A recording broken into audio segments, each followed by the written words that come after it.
Колку сиромашни граѓани има во Македонија? Прво да ви представам како ја делат сиромаштијата. Тоа води вака. Сиромаштијата е поделена на два вида. Под 1, апсолутна или наречена екстремна сиромаштија.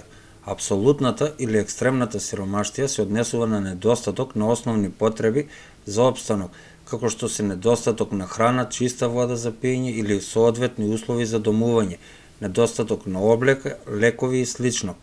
Под 2, релативна сиромаштија зборува за начинот на живот и приходите на некои луѓе, што е многу полош од општиот стандард во одредена земја и што доведува до потешкоти во секојдневниот живот и нивното исклучување од учеството во економски, социјални и културни активности.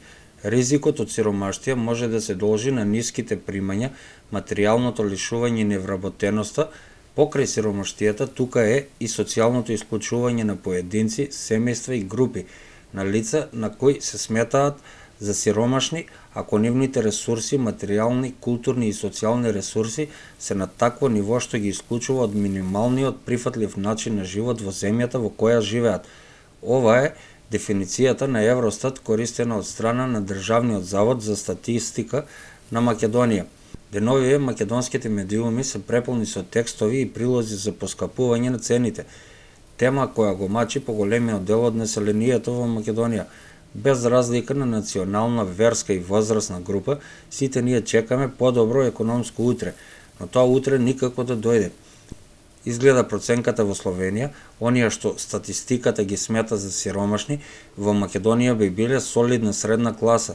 Имено во Словенија долниот праг на сиромаштија за едночлено семејство е 8.864 евра на годишно ниво или 738 евра на месечно ниво, за разлика кај нас, каде што е 1800 евра на годишно ниво и 150 евра на месечно ниво.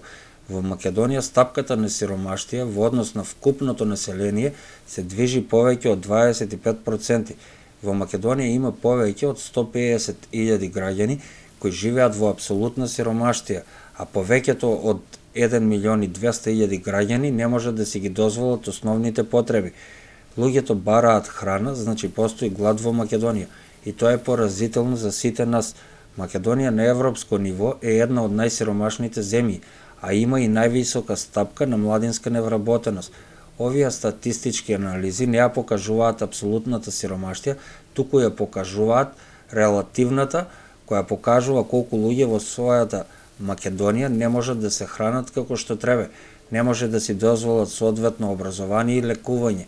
Државниот завод за статистика на Македонија, како и статистичките институции од други земји, пресметуваа колкав дел од населението живее во релативна сиромаштија. Притоа прагот на релативната сиромаштија се смета на 60% од така наречениот еквивалентен медијален приход. Медијален приход е токму оној кој се наоѓа на средината во низа од податоците на приходите на населението од најнизок кон највисок износ. Елитата и сиромашните не може да бидат носители на една економска здрава држава. Ако на сето ова се додаде и податокот дека во сиромашните најголемиот процент се најмладите, тоа е загрижувачки, а за најмладите подоброто економско утре е само фикција. Проблемот е многу постар, всушност по сите извештаи ситуацијата секоја година демек ќе се подобрува, но резултатот загрижува. Сиромаштијата како болест се расшири во почетокот на 1990-тите години низ Македонија и се уште ни задава сериозни проблеми. На крајот и не е важно кој е крив. Во Македонија има родители кои немаат пари да им купат леп на нивните деца. Има деца кои се легнуваат да спијат во студени соби и со гладни стомаци. Младите луѓе не знаат дали наредниот ден воопшто ќе дојде и што ги чека. Сонот за подобра иднина одамна се претвори во кошмар и затоа секој втор, ако го прашате, тој сака да ја напушти Македонија. Ама важно за елитата, оној мај дел од населението има се и сешто и можат да си дозволат секаков луксус. Тие живеат на грбот на обичните луѓе. Тие се безчувствителни паразити, желни за власт и моќ, и би ја продали родената мајка само да видат корис во тоа. Еве да ви представам некои работни места во Македонија и како се платени. Опсегот на платите за лица кои работат во Македонија типично почнуваат од 16.450 денари. Работни области, просечна нето месечна плата во Македонија во денари, на пример, администрација 22.000 денари, земјоделство, прехранбена индустрија 20.900 денари, уметност и култура 21.400 денари, банкарство 34.000 денари, автомобилска индустрија 26.000 денара, хемиска индустрија 24.700 денара, трговија 23.200 денара, градежништво и недвижности 30.400 денари, поддршка за корисници 22.600 денара, економија, финансии и сметководство 29.700 денара, образование, наука и истражување 23.800 денара, електротехника и енергетика 29.400 денара, општа работа 18.400 денара, човечки ресурси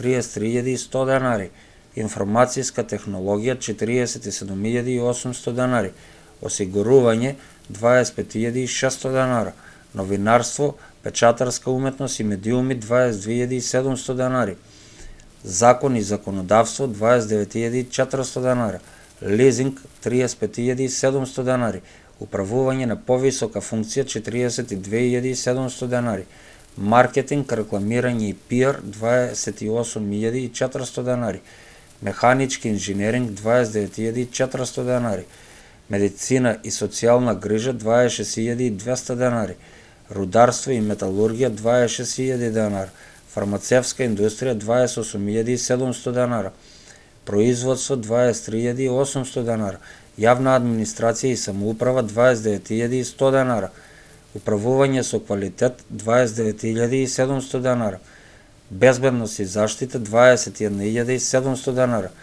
услужни индустрии 19.200 денара, технологија и развој 35.100 денара, телекомуникации 29.700 денара, индустрија за текстил, кожа и облека 15.800 денара, врвен менаџмент 61.800 денара, туризам, гастрономија и хотелски бизнис 23.700 денара, преведување и преведувач 24.300 денара, транспорт и логистика 24.100 денара, водостопанство, шумарство и животна средина 24.100 денара, индустрија за преработка на дрво 21.000 денара. Исто така, според статистиката во Македонија, има 691.498 вработени во јануари 2022 година, па сега вие сами проценете дали ситуацијата во Македонија е загрижувачка.